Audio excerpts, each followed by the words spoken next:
Get away from my Blue Cod, you. Oh, God.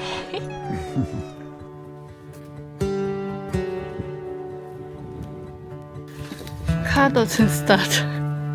Right, everybody, in this episode we're going to be taking you to a fantastic camping and fishing spot in the Marlborough Sounds.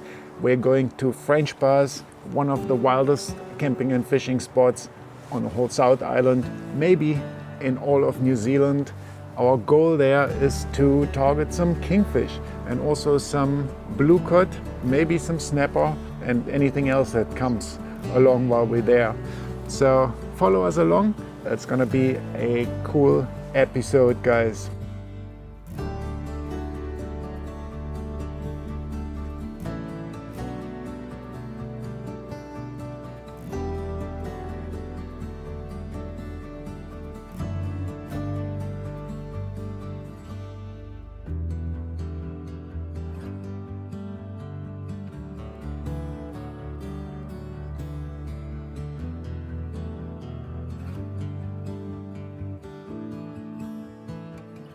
And yeah, we're gonna be taking our Jayco Journey Outback caravan all the way to the dock campsite at French Pass, which is gonna be a mission.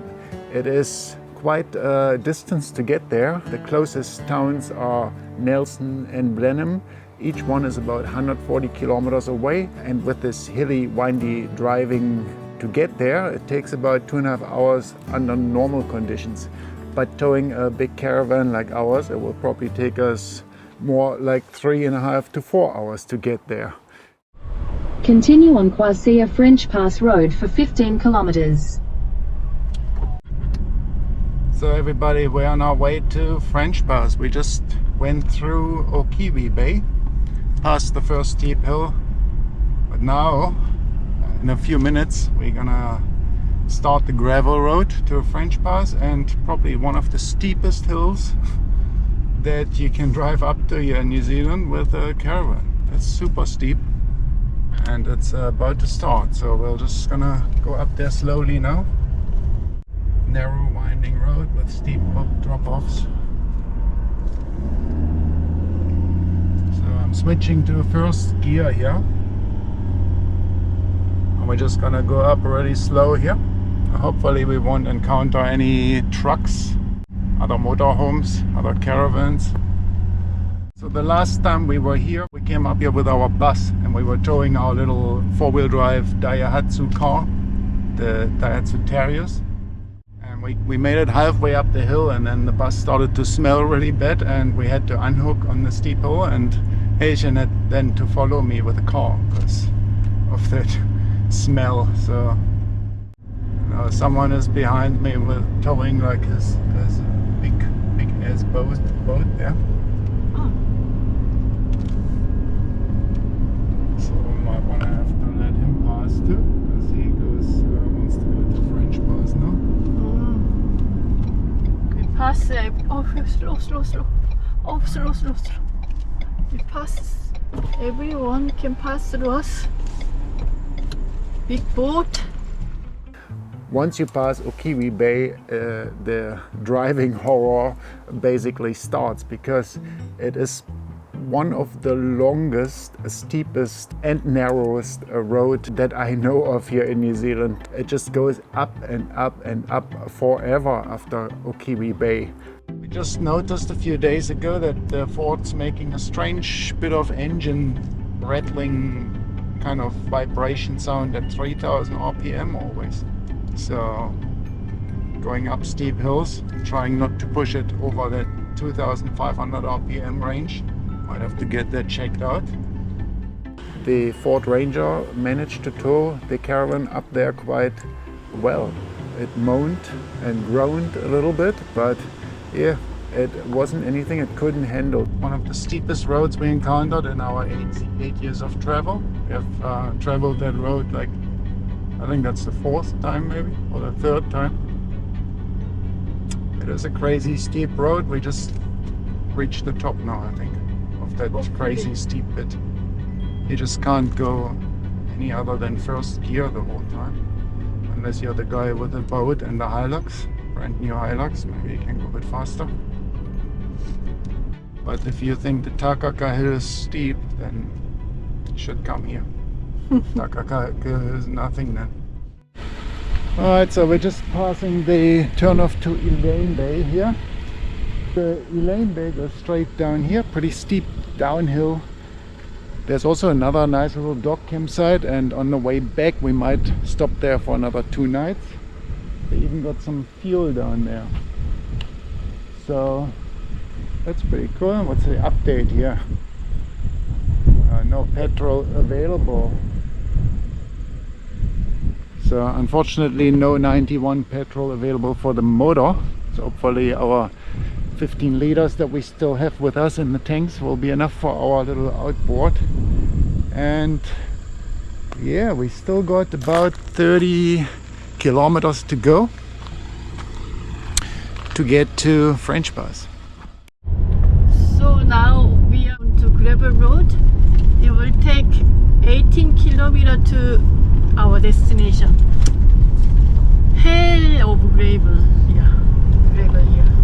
This gravel road is not too bad. It's nice and even actually. There's not much corrugation. That's really easy. There are much worse gravel roads. The one to Totoranui, for example, is a lot worse because it has lots of corrugation in it and is much narrower than that.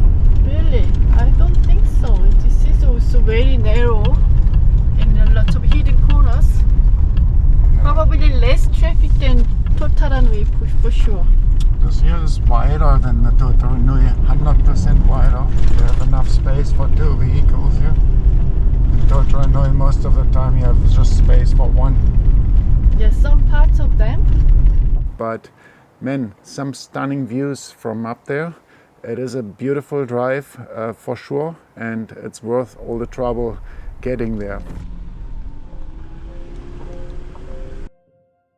Something feels missing, something's not right. I had it all written, but the ink never dried. Throw out the page, what do I say? If all I thought I wanted went running away. One deep breath out, one deep breath in, again, again, again. I don't wanna give up on us someday. Dreaming that one day it won't just be a dream anymore. I don't wanna let go of what could be, when everything it should be might be just behind the door. What my heart's been looking for. Something about darkness, there's no shape to judge. If you can't see it, forget what it was. All that's left is what you imagine. Yesterday's gone, neither triumphant or tragic. One deep breath in, one deep breath out, again, again, again. I don't wanna give up on us someday. Dreaming that one day it won't just be a dream anymore. I don't wanna let go. There is a dock campsite, and it's a really nice dock campsite because the location couldn't be any more perfect. It is right at the edge of the water. There's a boat ramp there, perfect for launching small boats. And there's also a fishing wharf and a couple of walking tracks around there as well, making that an ideal spot for camping and fishing. Well guys, we made it to French Pass. What a mission to get here with the caravan. Not the easiest road to drive in New Zealand, that's for sure. Yeah, it took us about 2.5 hours from Nelson, even 3 hours I think. Last bit is the worst, really windy and steep and very narrow as well. And the first bit after Kiwi Bay, super steep. But yeah, we're finally here and set up the caravan. It's a bit of a mud bath here, but everything is dirty.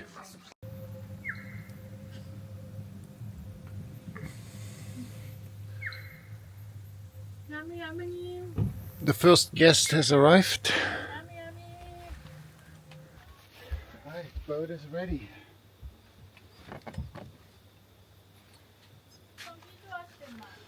Haitian thinks we should move to the next side over there because we might be out of sun in a moment for our solar panels. It's a pretty hilly campsite, can you see that? Sun is just disappearing behind those big trees in a minute. Means we won't have any more power on our panels there and no nice sun to sit in, so we could possibly move over to the next campsite. I don't know what you guys think. Is it worth the hassle though? So we parked here, which is now pretty much in the shade. This one will have maybe 10 minutes more sun this side, but I'm not so sure if it's worth the hassle. Worth the hassle. Jesus, what a tongue breaker for us Germans.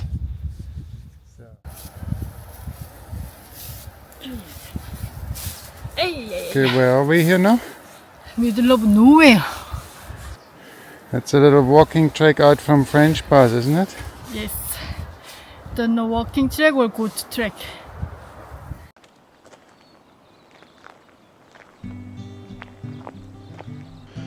Alright, so this here is the main passage of the French Pass. That is basically what French Pass is, right? We got the lighthouse over here, and at the moment we got an incoming tide. No, an outgoing tide. At the moment we got an outgoing tide. The current is running from left to right, and the boats, they pass through this little bit of, through this section here.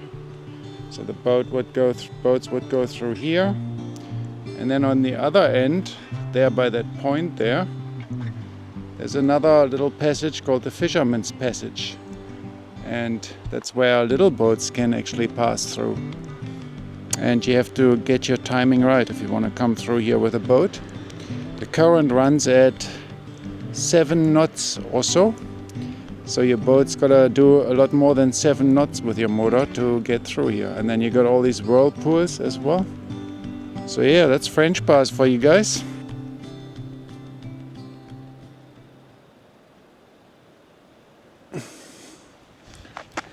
Well, good luck, my friend, crossing that road here.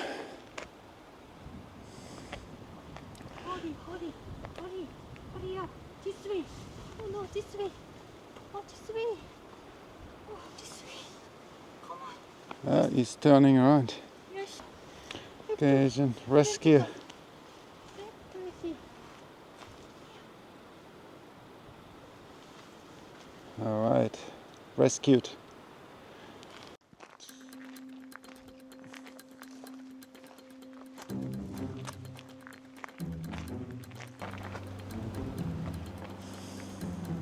A lot of surface activity and a lot of fish jumping around. Fisherman's paradise, probably.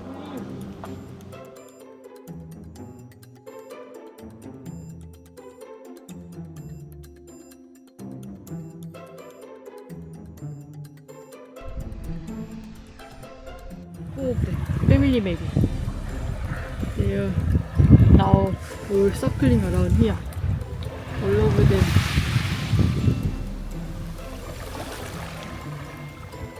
Alright, Haitian is gonna show us a little trick now. Check this out. 1, 2, 3.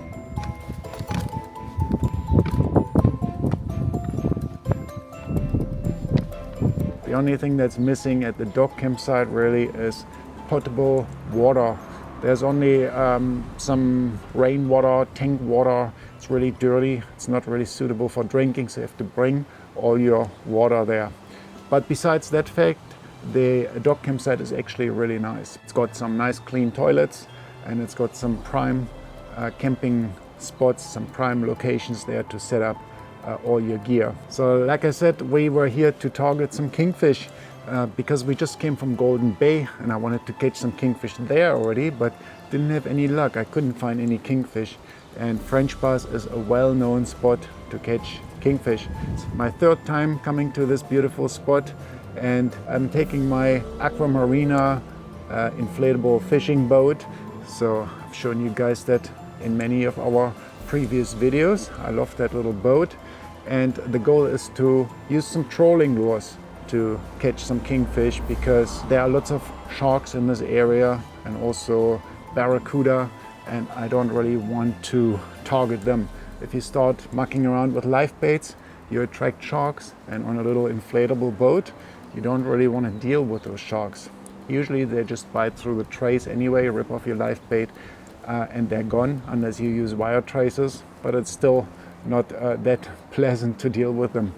So yeah, trolling lures. I got a really cool trolling lures actually that I've bought quite some time ago for my kayak, because it's a deep diving lure and it's made by Nomad Design. That's an Australian tackle company.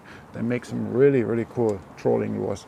So that's the one I wanted to use for on my little boat here in this kind of scenario. Now French Pass is a very deep area. The water goes down to 50 to 80 meters, and then of course you got the French Pass itself, where the water and the current is just ripping through. It's some crazy environment there, so you can't really actually on a small boat or on a kayak, you can't actually really safely go through French Pass. There's only a short window where you can pass through there, and that's completely slack tight. But if you go through, then you got to come back as well, right? So you can't really go through, fish on the other side for a longer time and then come back, because the tide's running again. So you have to wait until it's slack tide again, and that's not really that optimal. So yeah, I didn't want to go through there, but you can stay on that side of French Pass where the campsite is, and there's still tons of area to explore. You can go to the mussel farms over at Admiralty Bay. There are some rocky headlands. You can go over to D'Urville Island. You can fish at the entrance of French Pass, just not right in there. Kingfish would be all over the place because there's still lots of current running.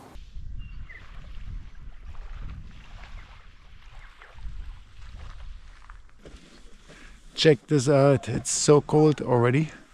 It's the evening now, first day here at French Pass, and the boat is ready to go. Kids are still jumping and swimming off the wharf, and we are dressed up like Antarctica. It's a really cold wind, maybe 13 degrees or so only out here. The sun was gone already at around 3:30. Not much sun around here on this campsite for our solar panels. And yeah, we moved from that campsite over to that side because Asian thought we got 10 minutes more sun here. And yeah, now we're gonna take the boat out. So I got a heavy rod here, my heavy stick baiting rod with my stick bait on here. Yeah, we're just gonna troll that today. Just in case, I also take my small soft baiting rod here, my light soft baiting rod with a couple lures, just in case.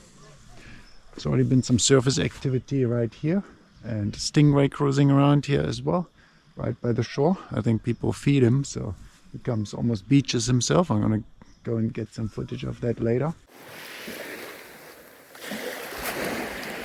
There's a big one.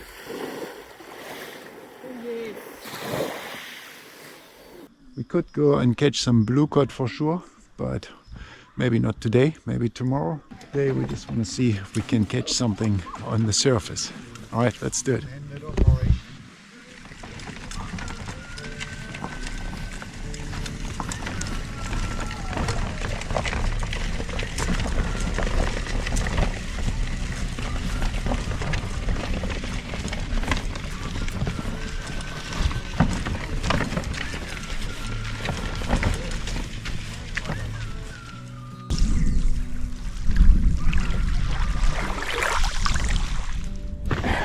Okay. It's wet here though. Why? Condensation only. Really? All wet?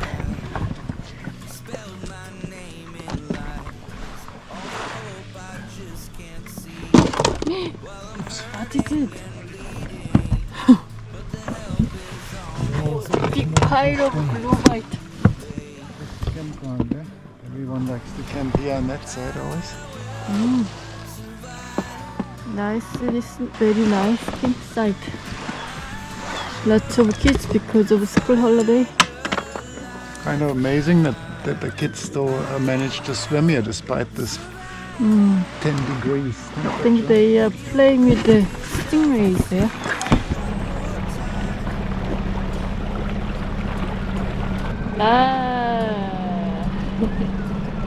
Favorite spot, French bars. Oh yeah.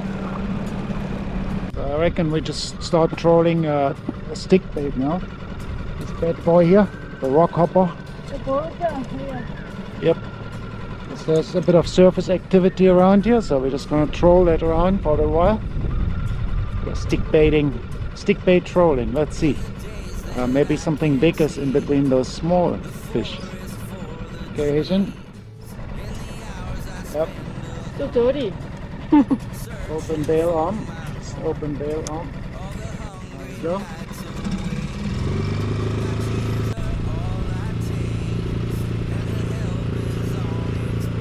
Coming out. What to do? Why? Is it okay?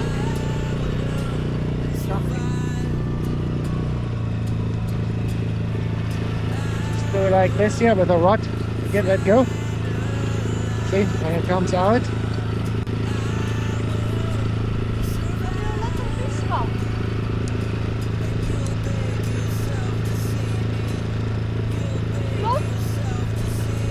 A little bit more.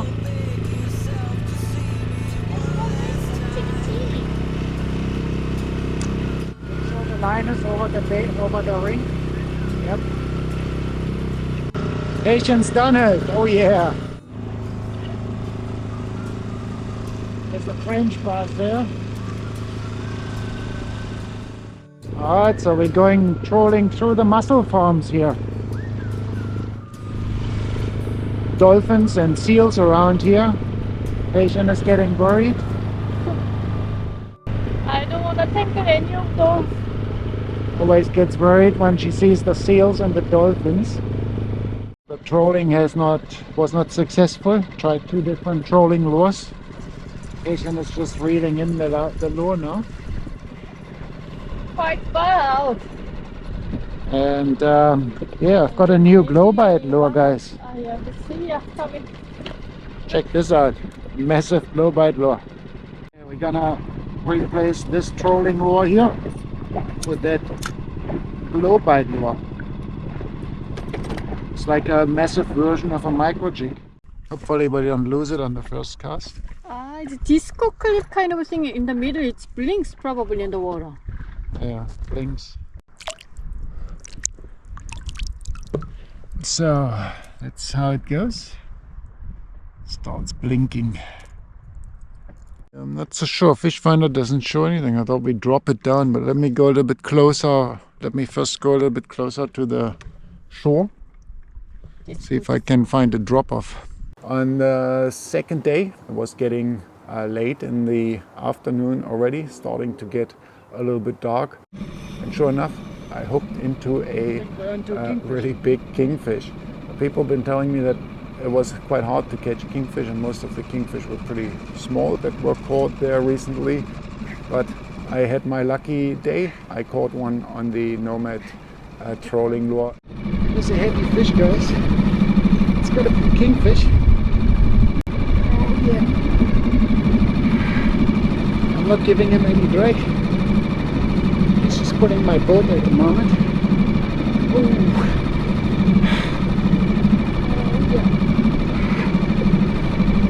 That's going to be the first kingfisher of my inflatable boat, guys.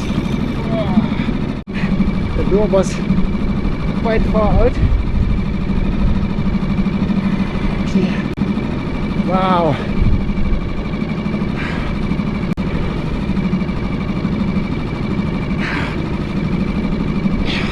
heavy. And the spin slammer reel is just so good. It's got such a heavy drag, guys. I don't want to turn off the motor in case I have to navigate out of the rocks here. Oh yeah. Oh god. That is a heavy fish.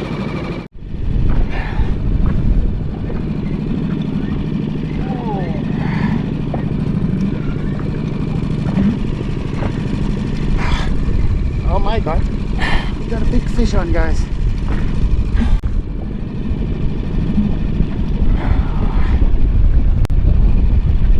I can't even see him yet.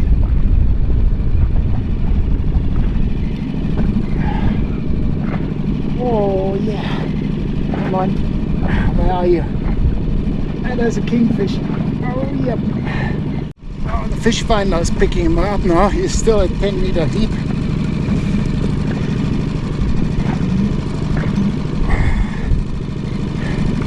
Good thing is, on my little boat here, I can set the full drag and the big kingfish can just pull the boat, the weight of the boat.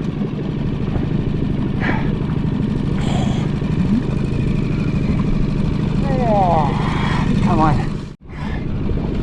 Getting a little bit of line back, not much. Oh yeah.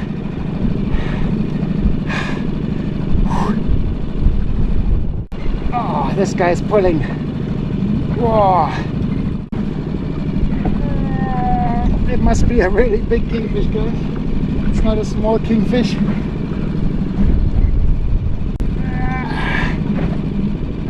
Oh, I can see my leader coming up. Wow, you can see. Got a few glimpses. I got a glimpse of the kingfish now.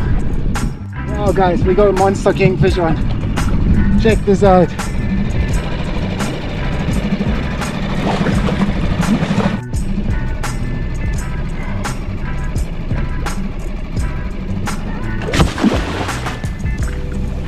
Oh.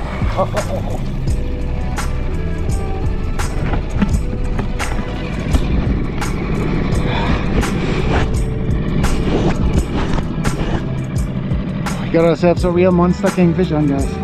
Jesus Christ, didn't expect that. Unbelievable.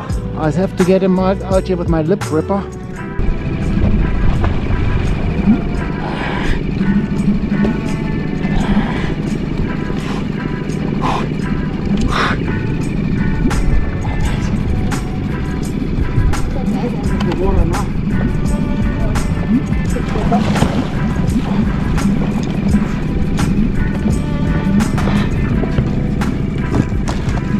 Jesus Christ.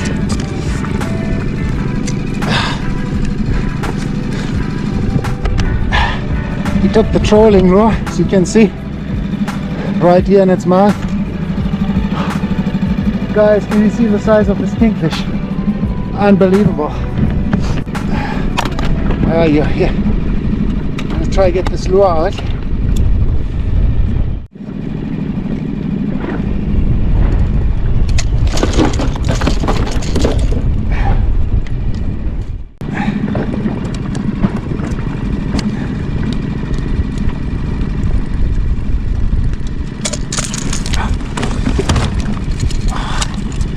Got the hook out, guys.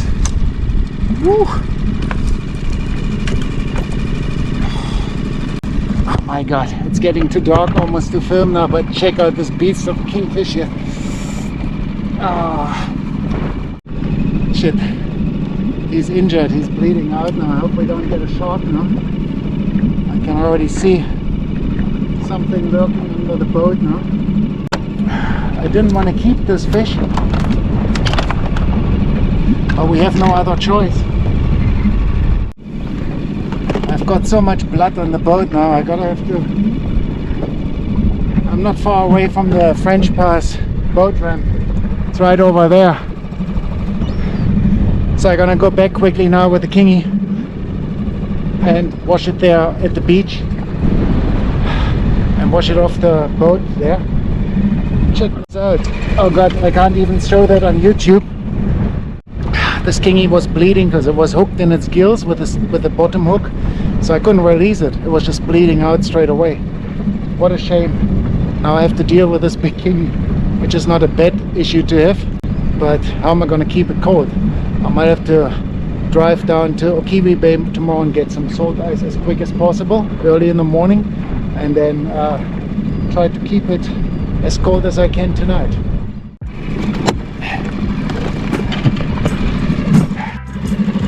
Jesus Christ. Whew, what a mission. Couldn't believe that here.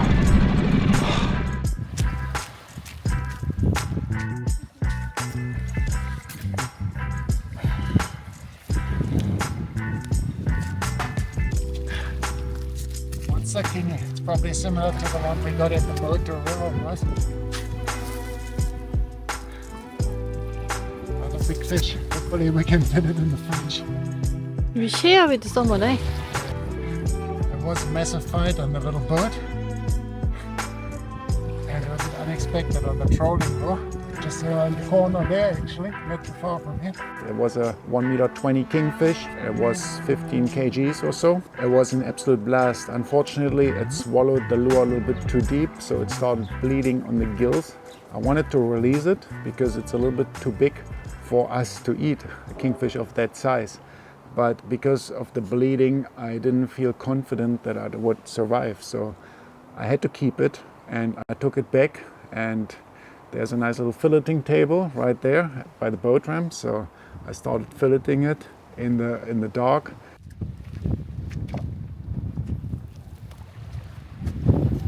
All right, so 14.3 kilos, which is rather on the heavy side.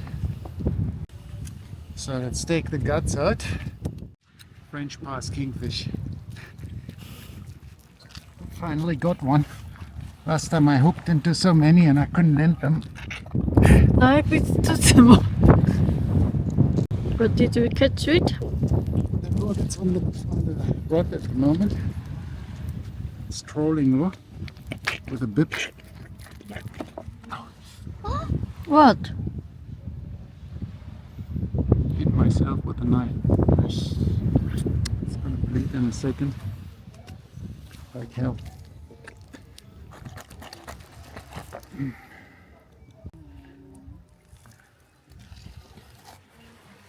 This kingfish ate a squid, and it's an arrow squid. Can we use that as bait? So there must be arrow squid around here. But he had an arrow squid in his mouth. And then the next morning we shared some of the kingfish around the campsite. We kept a little bit for ourselves, the wings for example, and some of the shoulder bits. But we shared lots of it around as well. Everyone was pretty happy that they got a nice feed of fish there. And of course we love fresh fish, fresh kingfish as well. Leakage there. I know, the back things like a rotten fish. I took the back out already. Alright guys, let's have a look. Last night we processed that kingfish and saved pretty much everything except the backbone into this bucket here, into this container that went into the fridge, and it just about fits. So today we're gonna smoke those wings, and as you can see this is way too much fish for us, so we're gonna give some of it away to some campers. So the campers, they gave us this here to put That's the fish the biggest one they have. Right, so this is for the neighbors. They gave us a little bit of a container here, and Haitian does the fish delivery.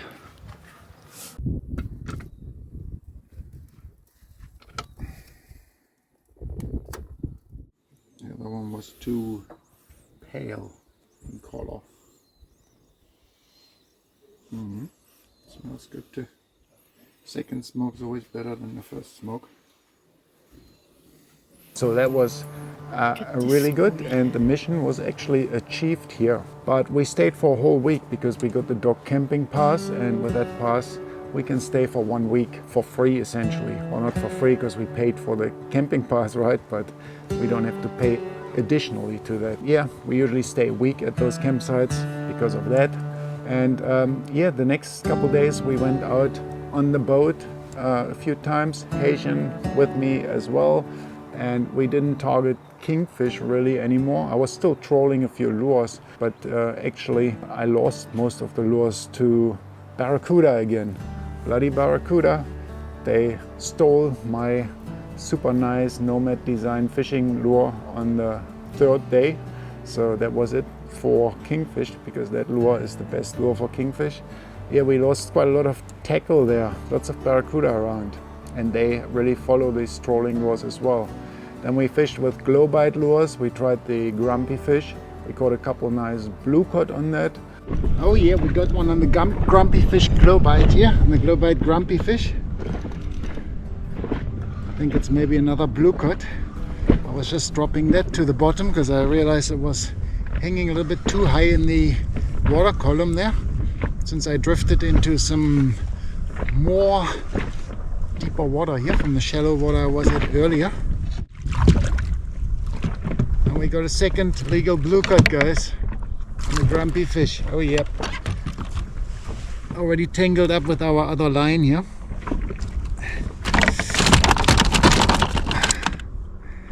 Come on, how did we tangle up here with the other line? That's the problem, fishing with 2 lines at the same time. Grumpy fish with the squidinator. Here we go. And measure this one quickly. This was 34, legal size is 33, so yeah, just another keeper. Got one on the glow bite flounder imitation. Check this out. It's a pretty decent one.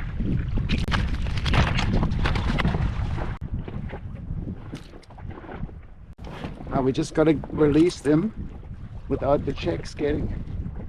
I'll put my lure in the water here. Look at all these shags. They're just waiting for this guy to be released. He might be a little bit too big for them.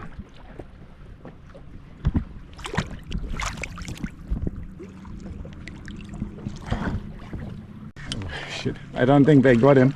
He was too big. Oh shit, we got him. Oh god.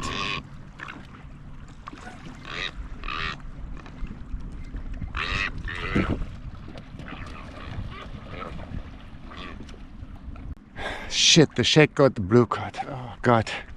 They know that people release blue cod here. It was actually a decent sized blue cod. Shouldn't have released it, should have kept it for myself. Nasty buggers, these ones.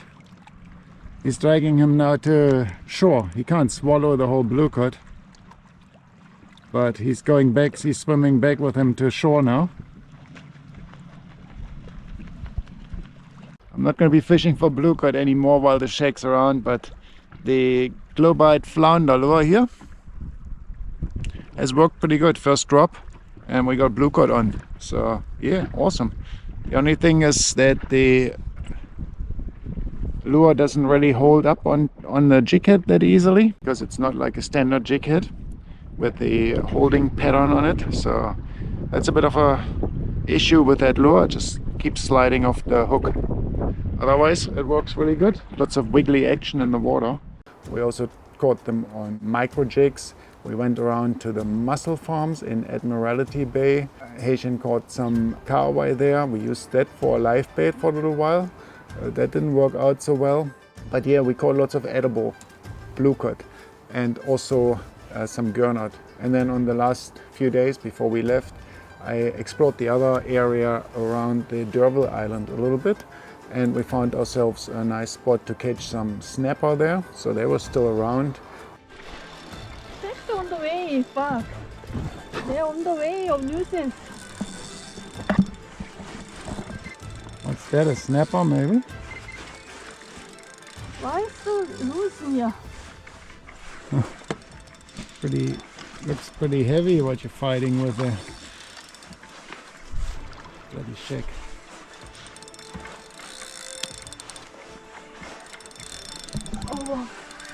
So heavy. What could that be? Ah. Wow, snapper. Oh, yep. Uh-huh. Coming over here to that side. This is maybe the spot that this guy catches snapper, right? Yay! First snapper in Marlborough. Thanks for the fight, buddy. Next time, see you next time. To this side here. Good? I hope the Shag didn't get him. The Shag went right after him. Another snapper. Oh yeah. Maybe it's a Blue Cod. Or maybe. Or was it top? What is that? Small. Small? It's probably Blue Cod then. Oh, Oh, it's a garnet. gurnard. Oh yeah, look at that. Small garnet. Oh, God. It's not too small. No? You always say this. Gurnard don't get so big. Oh wow, it is a bit small, that one. Yes. The Shag Another is already kid. there. Nice garnet. The Shag is already... Waiting. Oh. What to do? Maybe the other side.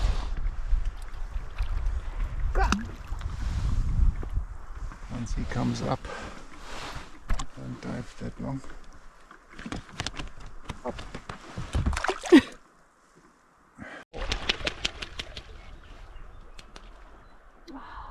Did you see that? There was a shark or something. Really? Stole the gurnard from the Shag, and the Shag's flown off now. We have to move. Just saw the big fin splashing up here in that moment, and forgot to hit the record button. But yeah, the Shag had the gurnard in its mouth, was trying to swallow it down, and then a shark came and the Shag let go, flew off, so that scared the Shag away. He's going over there now. And the shark got a feed of gurnard. Amazing. Oh, well, let's hope that Shag doesn't come back. That is such a nuisance. And then I found out that my little trolling lure that I use up north for snapper quite often for my kayak works actually really good to catch blue cod. I didn't think blue cod would be fast enough to follow this little trolling lure. So I got a little trolling lure that is more like a trout fishing lure, right? But I put some saltwater hooks on it. We got a blue cod on the trolling lure, guys. The Shag is attacking it. Get away from my blue cod, you. Ah, God.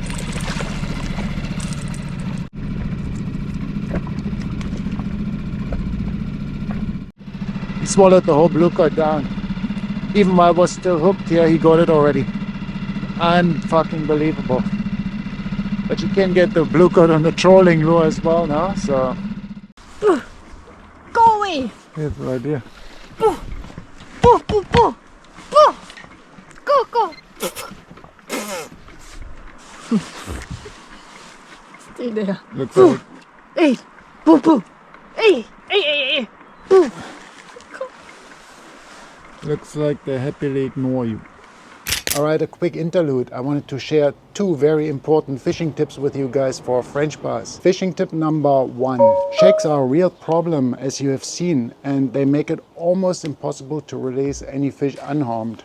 They have no fear and will swarm your boat as soon as you start fishing. Now, my fishing tip here is to take a couple of pebbles along with you, or even better, bring a slingshot. You don't want to harm them, of course, but throwing things at them will make them fly away. I tried casting some bigger lures at them, like the old grumpy fish, and when the lure landed close enough to the shags, they started flying off and didn't come back for a while. But it's much easier to throw a few little rocks at them. Another option I heard of that people are using is some long PVC water pipes with a large diameter, and lower them down in the water next to the boat and release the fish through them, so that the fish will be deep down enough and the shags won't be getting them. But of course those pipes are a little bit difficult to carry around with you unless you're towing a boat or something and you have them in your boat permanently. So maybe a slingshot is the best option here. And now fishing tip number 2, guys. Since getting to French Pass is quite a bit of a mission, it is very important that you max out your chances of catching some fish, right? That's why you need to check out the best bite times and the best fishing days at fishingreminder.com and plan your trip accordingly. At fishingreminder.com we have all the information you need, including tide times and comprehensive fishing weather forecasts. Choose French Pass as your main location at fishingreminder.com and we'll even send you free email reminders about the best days. Just by using fishingreminder.com you're already supporting us so we can create more helpful content and fishing tools for you. But if you want to take it a step further, you can also sign up for a premium ad-free account with unlimited fishing forecasts and support us directly via low-cost yearly PayPal subscription. All right, back to the video. Well, good morning everybody. So this morning I came out to the other side, to the D'Urville Island side of French Pass, to have a look what's going on here. So I motored straight through the pass basically. Well, from the campsite, not through the pass, but to cross the pass over to the D'Urville Island. And so notice that there's a lot more structure on this side, but I got such a mess here, and also a lot of seaweed just right on the other side once you get to D'Urville Island. So I was using my squid jig here for a little moment. No luck, because the shags, they come straight away, and if they dive around the boat they probably scare off the squid. So I gave up with the squid jigs. Then I started trolling my favorite stump jumper lure, the big one, the Gillies Australian made stump jumper, which is basically a big version of that small trolling lure here. No, this is not a Gillies stump jumper, this is a Shimano here, but the stump jumper looks like this, just a big version with a big bib. I thought that's a really good kingfish lure as well, with a rattle in it and everything. And promptly hooked up into a nice big fish right over there where the ferry landing is. Yeah, I was fiddling around with the camera. I put the sleeve here, the microphone sleeve, on the wrong way, so I couldn't find the record button fast enough, and yeah, in that moment I lost the fish. I'm sure it was a kingfish. It was really heavy on my heavy rod. Then I kept trolling a little bit. Yeah, on my heavy rod where I caught the kingfish the other day as well with Penn Slammer 5500 here. A couple of minutes later I lost my trolling lure because it got stuck in the wheat or in some rock or something. Broke off the trolling lure and my leader. Of course I don't have more leader with me, so I can't tie on a new leader.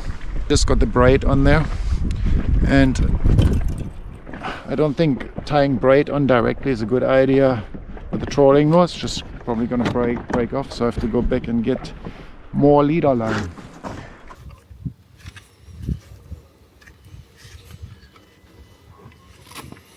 What's happening?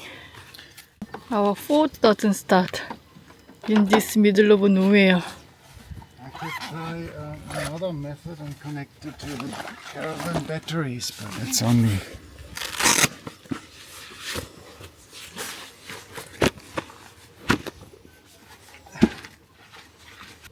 Our food doesn't start in French Pass. Time to change the battery, right? Yeah, just let it sit for maybe half an hour and maybe should be enough power just to get it started. Not really the place to be stuck with the cars. Yeah, well, we're not stuck. We got our solar panel to charge up the battery. But the battery needs to be replaced, unfortunately. But doesn't it jump start? Like, he doesn't need to do that kick? Yeah, well, that's the last option. We have to find someone with a jump starter. But if not, then I think the solar will be enough. Don't worry about it. It takes a little while with the solar. At least half an hour, maybe even an hour to charge it up fully. So just have to wait for a little while now. I set the timer to half an hour and then we give it a try.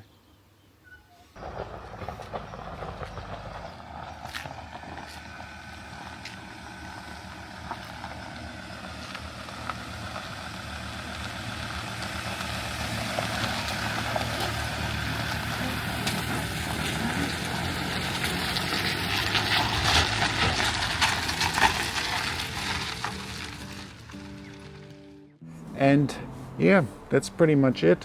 What happened here at the French Pass camping and fishing spot, and I wanted to share this awesome spot with you guys because it is one of my favorite camping and fishing spots in the whole world, basically. Definitely in New Zealand. It's just so wild there. The drive, especially with a caravan to French Pass, is definitely not for everyone. So you can always leave your caravan, if you have one, somewhere else and take a tent. With a tent and just a car, it's an easy peasy drive to get there. And yeah, just a couple days in the tent there is quite nice as well.